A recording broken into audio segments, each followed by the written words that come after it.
शम्भुमीशानमीडे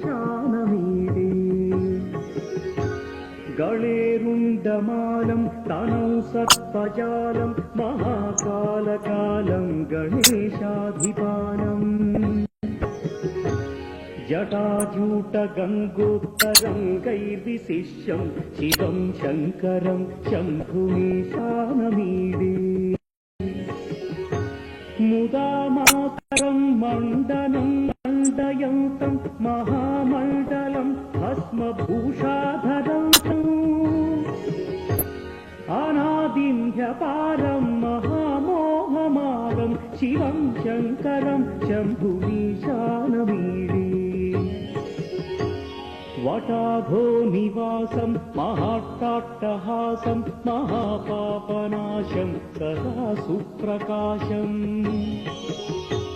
गिरीशं गणेशं सुरेशं महेशं शिवं शङ्करं शम्भुमीशानमीडे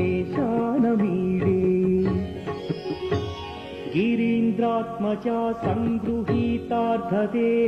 गिरौ संस्थितं सर्वदा पन्नगेहम् परब्रह्म ब्रह्मादिभिर्वन्द्यमानं शिवं शङ्करं शम्भुमीशानमीडे कपालं त्रिशूलं कराभ्यां दधानं पदाम्भोजनं रायकामदधानम्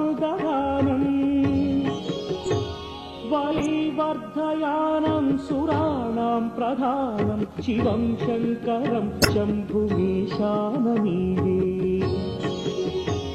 शरच्चन्द्रगात्रं गणानन्दपात्रं त्रिनेत्रं पवित्रं गणेशस्य मित्रम्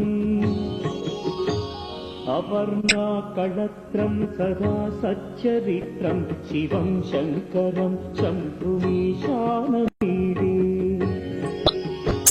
हरं सर्पहारं चिताभूविहारं तवं